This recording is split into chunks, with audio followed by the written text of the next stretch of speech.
now I like questions, no statements, and wait for the microphone.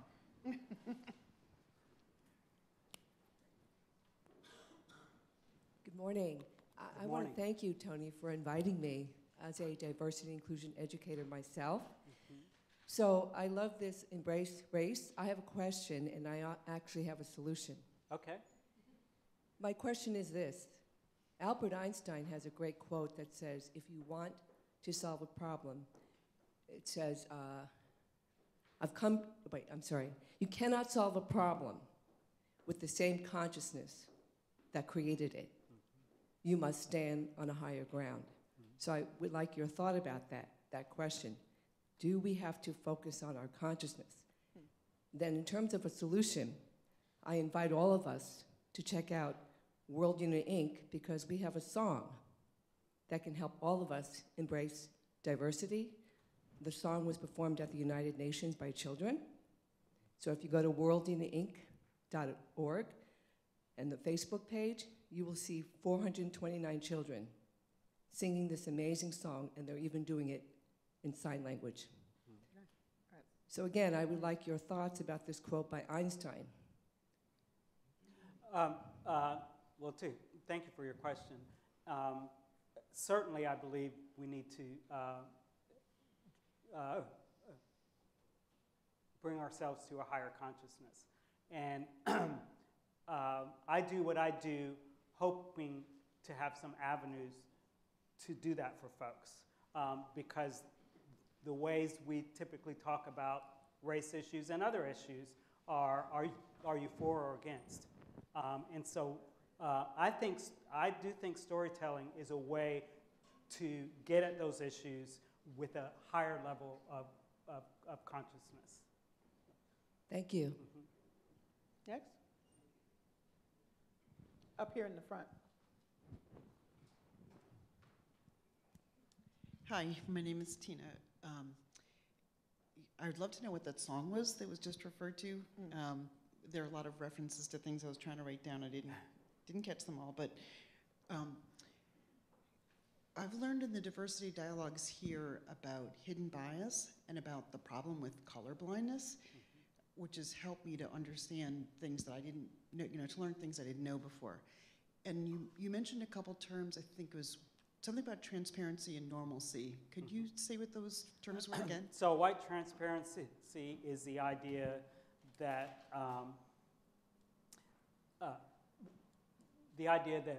that everyone is ethnic except white folks. White normalcy is the idea that everything white is the standard, right, and everyone else is a variation on that. So which explains why in news reports a man robbed a bank, right, unless it's a black man, right, or an Asian man. Right. Okay. Similarly, I heard information about the way language is used and how some languages that use gender pronouns and some that don't completely bias us in terms of how we view what sexuality, people's gender.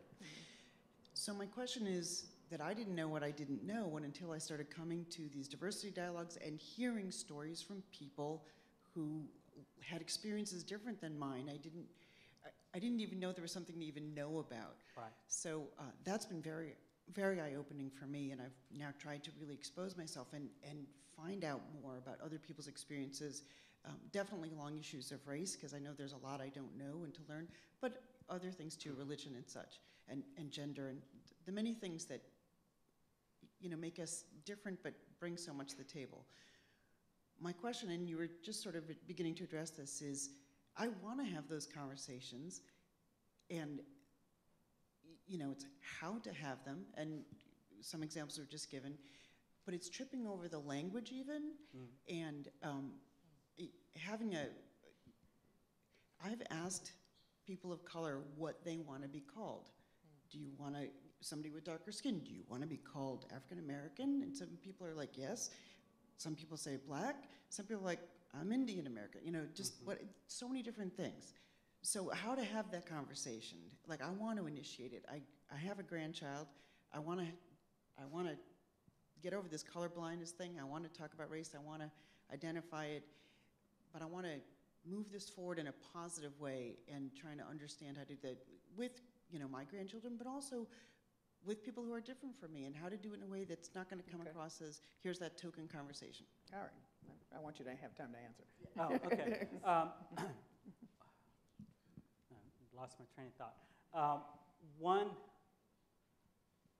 One word of direction I would give is recognize that you're not going to. These are difficult conversations, partly because of the things you just described.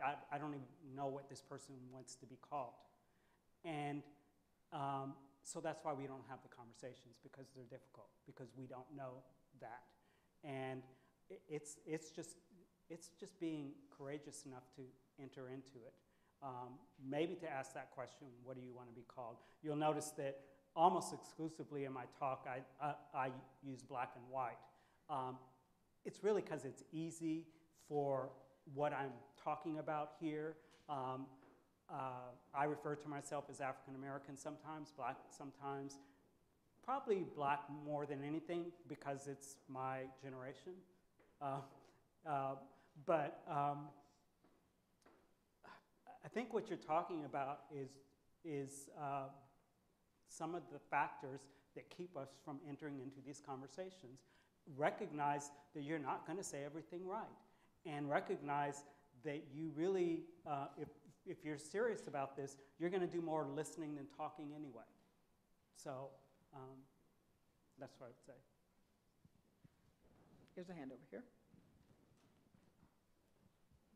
Hi, thank you. So you just said in your talk, you specifically used the terms black and white, but what had struck me when you were talking about driving your grandson's basketball team is the three kids were white, Honduran, and African.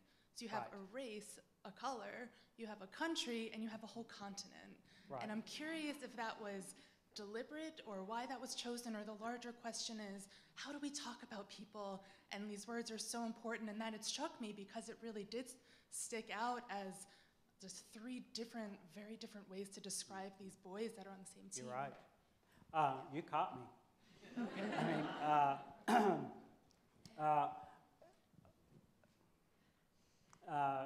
Yeah. The white boys were white Americans. The Honduran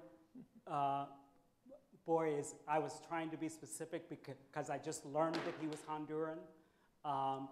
And the African guy, I'm only guessing that he's African. And so I was distinguishing him from African American, but I don't really know where he's from. I suspect it's East Africa, but I don't know. I just know what he looks like. And so, I was not very clean with those distinctions. And are they all American, just to follow up? So are as far as I know, they're all American. I don't know if any of them were born outside of the country. I don't know. I just think it's, yeah. Our president recently was in a meeting with a high-level a Japanese woman, a Korean woman, I'm sorry, and he saw her while there was some conversation going on in the room and said, "Who's the pretty Asian lady?" And she was described as a high-level defense, security, whatever she was, or is, and he said, "Oh, maybe we can get her," but she doesn't do what he thought she did, and maybe we can get her to do something that had nothing to do with her life or work, because she was the pretty Asian woman. So just, and not understanding that she was Asian American, just saying. But your question and your perception and your question demonstrates why we won't. It demonstrates what Tina was talking about. Why we don't want to have these. What if I say the wrong thing? Well, I clearly said the wrong thing. Partly because I don't have enough information about these boys to know exactly where they're from. But yeah, I used skin color. I used a continent. I used a country. You're right. Yeah. Over here. Up here in the, oh, okay. I meant in the front, but that's fine. Okay. Hi, I'm hiding in the back. So I got your back. Merida is the first white Disney princess. Okay. From Brave. Okay. Ethnically. Yeah. Yeah. And And I actually had a question about whiteness. First of all, thank you for roping in, everyone into the conversation, because I know it can be really hard to, address issues of race across racial identities, so thank you for that. But I have a question about the development of whiteness over time, because so far we've only talked about it as a monolithic identity that has never changed. But depending on when you look at Merida, right, she's a Scottish woman, so she wasn't always white. How do you talk about the changes in the definition and the mutability of whiteness and how it fits into the greater context of race? I think that's where we want to go. Part of my, what I think is my mission right now is to expose whiteness. And when I say expose, I don't mean for all its evils. I mean, one book says making whiteness visible. The questions I'm asking, I said, are only scratching the surface. I say over and over in this talk, let's talk to our kids about race, tell them why there's black and white. And I don't say anything about why there's black and white in this talk. The why is the real conversation. And I think that's what you're getting at. It's a historical why. Irish folks were not always white. Italian folks were not always white. Sometimes are, sometimes aren't. Scottish folks were not always white. So where did whiteness come from? That's the big question. But in what I'm doing right now, I can't start with that question. I have to start with something. In these sorts of situations, I have to start with something that will open folks up, because I want to get to that question: where did whiteness come from? And that's a bigger question than where did blackness come from, even though they came from the same place, But the real question is, where did whiteness come from? And probably somebody in this room can tell me the scholar who wrote How the Irish Became White, which is pretty well-known book and very instructive along those lines over here. Hello. You started off saying that your intended audience was white people. And so I wondered how your conversations would change if it was a white grandparent or white parent with a black child or black grandchild. Well, there's a gentleman who saw this TED Talk and contacted me because he had just adopted brothers. So you got me. One is, they're both biracial. One is Hispanic and white. I don't know what his Hispanic side comes from. The other is African American and white. So the man is white. Good question. The man is white, and he's adopted these two brothers, half-brothers, who are each half-white. But it's mainly the 3-year-old, the African American son, who he contacted me about, because he said to me, Caden is teaching me so much about things I've never thought of before. He's 3 years old. And so what's happened is not that I'm dictating to Sam what he should do, but Sam wants to ask me some questions because of what Caden is saying to him.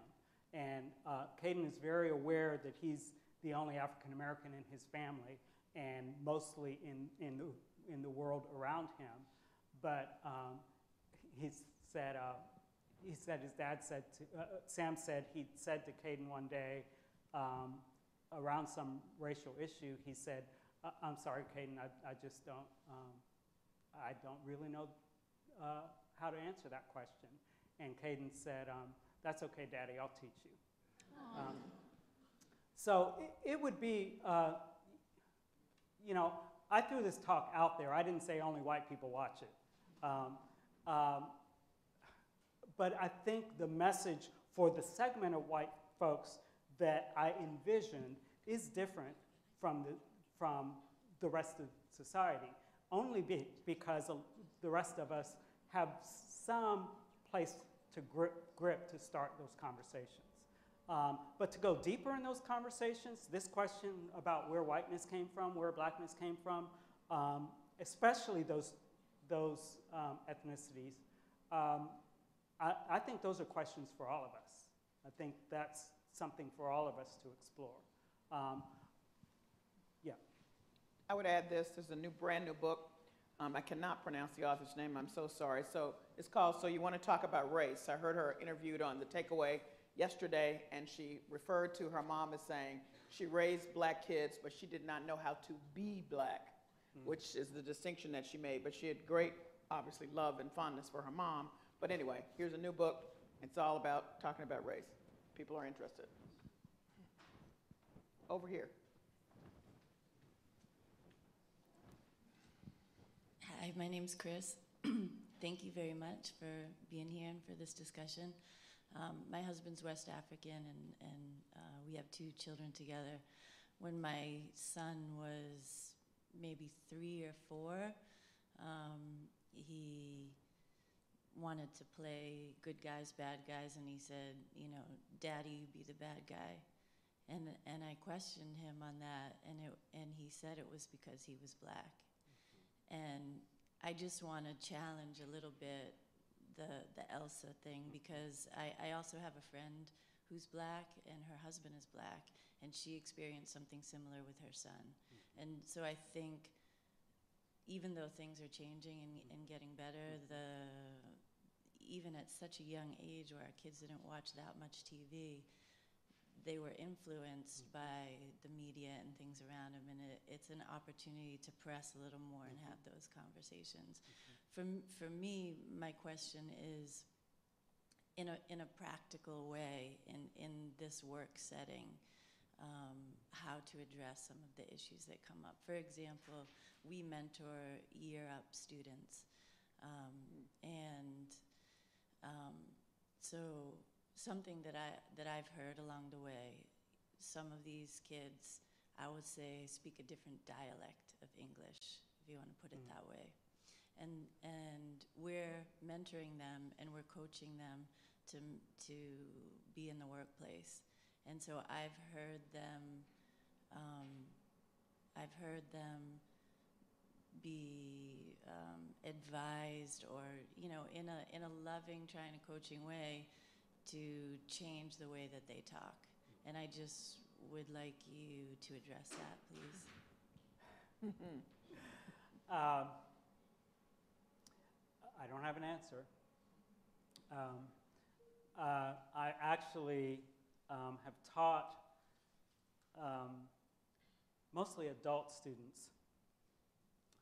I teach Bible, I teach ethics at Trevecca Nazarene University. And because these are adult students, they're folks who, for the most part, have it's undergraduate, it's degree completion. They're folks who have been out of school for a long time and are coming back to complete a degree. Most of them have been either at home or working in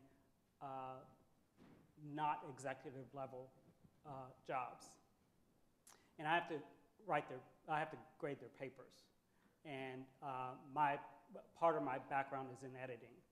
And I'm reading these papers, and they write like they talk, and it is not on a even bare minimum scholarly level. So I've really just begun my EDD program. So one of my dissertation topics that I'm considering is helping those folks who don't write with standard English to learn to write with standard English.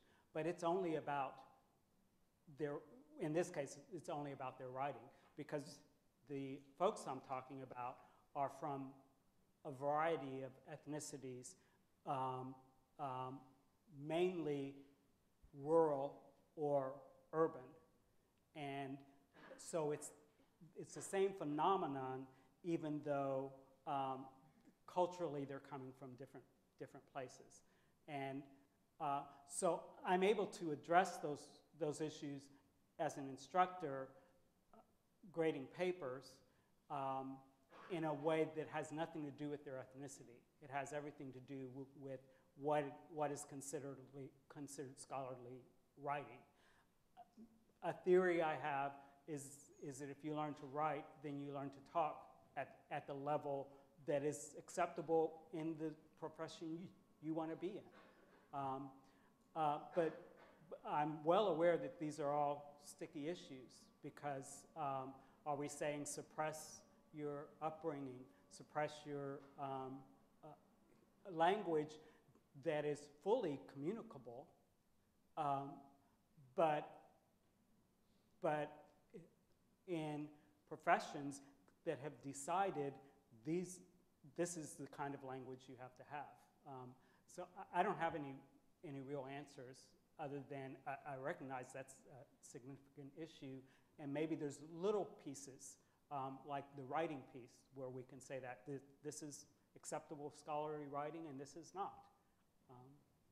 I also think that it may be interesting for your students or your mentees to understand that pretty much all of us who have ascended to certain places in corporate America certainly speak two languages, flat out. Right.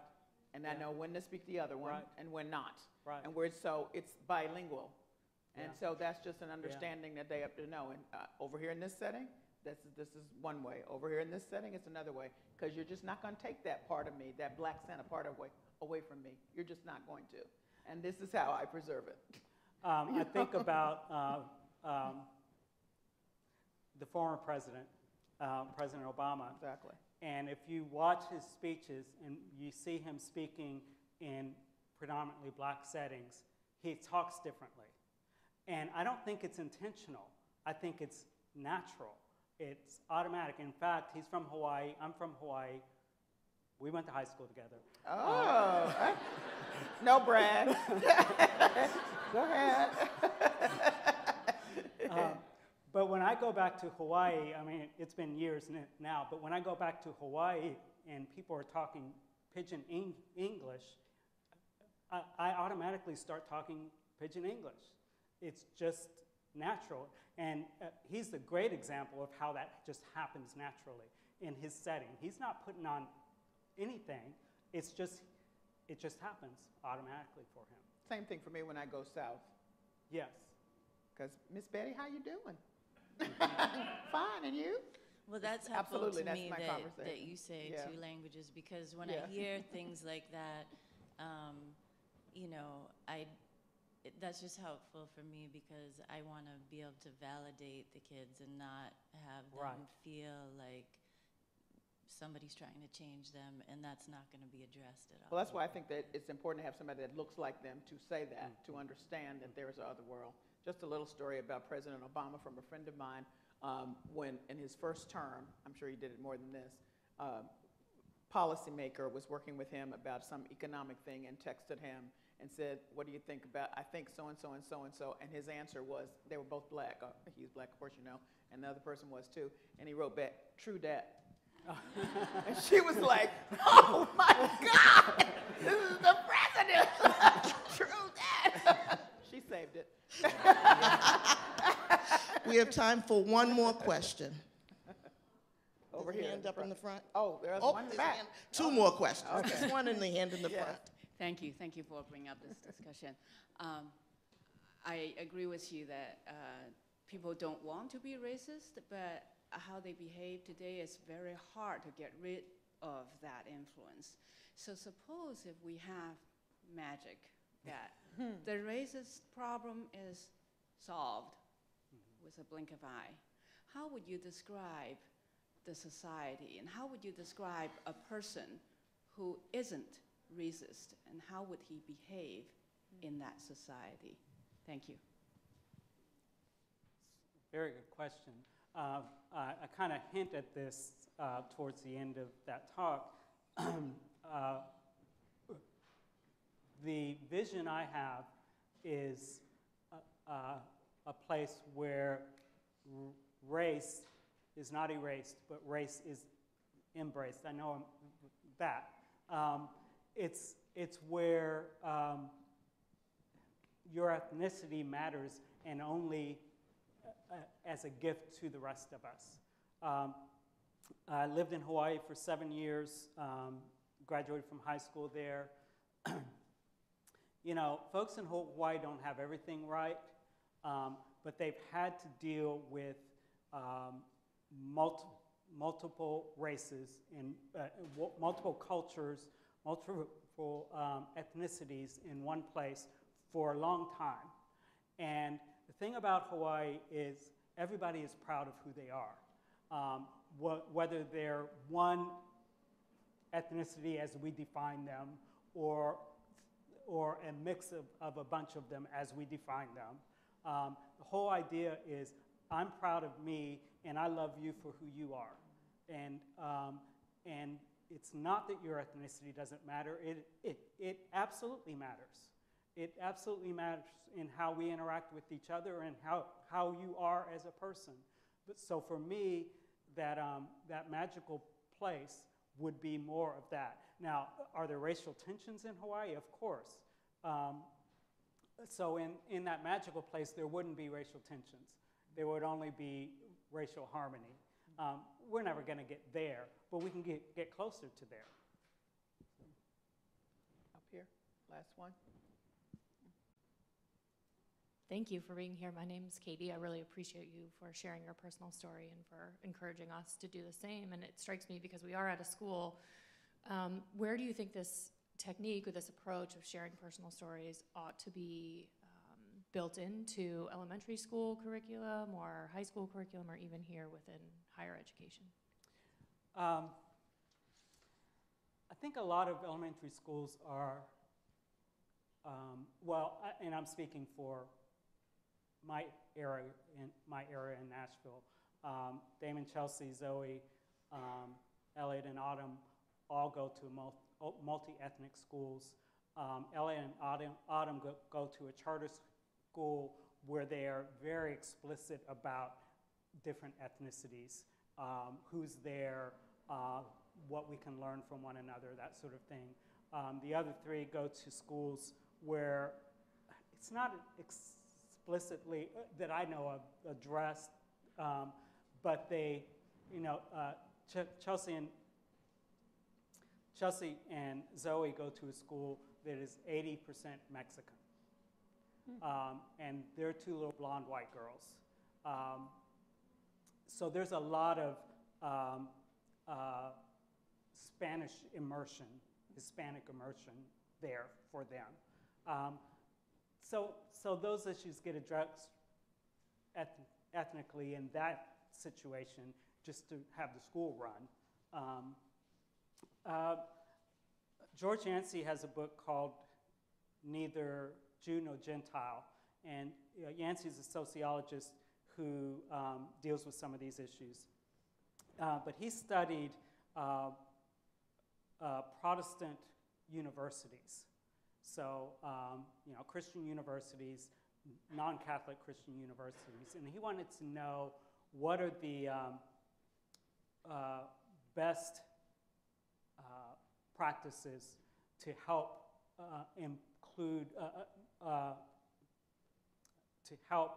develop inclusion and diversity on your campus. And he came up with 3 things. One, semi-effective, and that is having forums or something on campus to help address diversity, inclusion, equity issues. But he said the other 2 that are more powerful is to have actual courses where folks have to address issues of diversity, and specifically racial diversity, and maybe make those required. Because what they found with those courses is that everyone benefits, but the greatest benefit is for white folks. And they report how great a benefit it is for them, because they had never thought about these things before, they never had to. And then the other thing, and you alluded to this, is to hire people of color. And he's very specific about in hiring those people of color as faculty and staff. Even they, and this will be controversial, they have to be the right folks.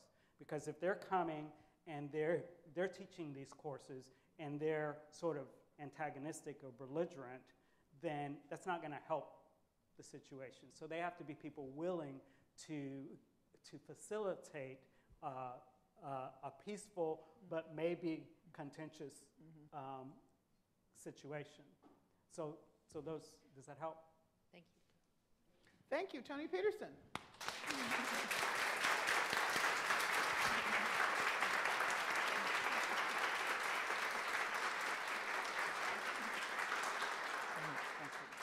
Hi, folks. I'm Chris Ciotti, Associate Dean for FAS HR.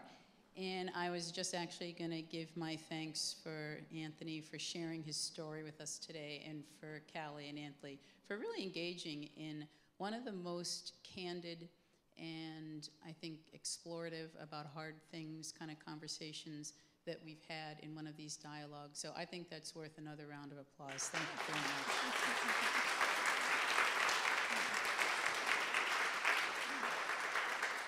So this is our second dialogue for this series on storytelling. And I think it's really useful for purposes of exploring hard things to be able to first start by sharing stories. So I appreciate everybody coming, appreciate the stories. What we want to do in these forums is provide a safe place to talk about hard things, and then to encourage you and to give you some practical information so you can take that forward into your own work groups and do the same thing. You know, as they said, we don't have all the answers, and these are hard, uncomfortable conversations to have. But I think we all agree that we are in the kind of community and environment where we think it's important to have those, especially in the world today. Let's see, what else do I want to say? I want to always thank Dean Smith, Leslie Kerwin, for enabling me to stand up here today and have these conversations. The leadership, the support, and the funding they give us makes this possible every dialogue all the time. And I also want to thank Andrea Kelton-Harris, who has the passion and the heart and the spine to make these conversations happen, along with Annie McGaugh over there in the background. So thank you, my dynamic duo, for making this one work today as well.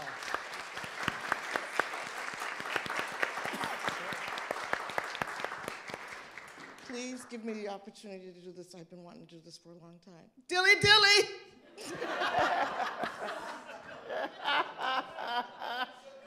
That was unplanned. And we wish there had been a different outcome in any event. Thanks also to the FAS HR Diversity Committee. As a team, we do a lot of work in this area, and I'm gratified all the time by there. And then to my colleagues from FAS HR who showed up today to make everything work, thank you very much. So for next time, our next dialogue in this year's series on storytelling is on April 19th. Mark your calendars, and we're featuring Mike Robbins, who is an author and has expertise in teamwork and leadership and emotional intelligence, something all of us can benefit from. And he's going to share with us how important it is to bring who you are authentically to work every day. Not easy, but very important. He's going to give us some thoughts on that. I also want to talk about the rally effort. So bear with me here. If you register for each dialogue during the year, there are 3. If you attend each one, you listen and you learn during the year-long series, you're going to be entered into a drawing for a prize. So it's the 3rd time we've done this, folks. We've given away an iPad. Do we have the iPad winner here? All right, yes, stand up. Whoa. Thank you. Just trying again. Wow. Trying a three-peat. And we've also given away a smartwatch. Wow. Smartwatch winner here? Okay, all right, well. And so we're going to do the Rally Challenge again this year. So if you've, this is your 2nd one, come to the 3rd one, and you're going to get entered into the drawing. We're also going to give away 2 copies of each book on our recommended reading list, which is on your programs, which we offer based on some feedback that we got. We listen to your feedback all the time, so please take a moment to fill out those evaluations. We review it as part of our efforts on our diversity dialogue team, and we shape these dialogues based on that. So we're going to give away 2 copies of each book on the recommended reading list randomly. Names have been chosen. They're going to be listed on a bulletin board at the registration desk. So stop by on your way out and see if you've won a book. Wow. And always, we know there's a lot of places you can be and a lot of things you can be doing today. Everybody's very busy, and we really appreciate you taking the time to come down and be with us today.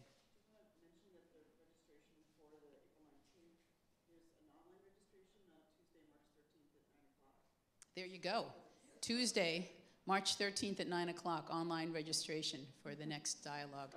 Thank you again to Anthony Peterson, Kelly Crossley. Have a good rest of the day. Thank you.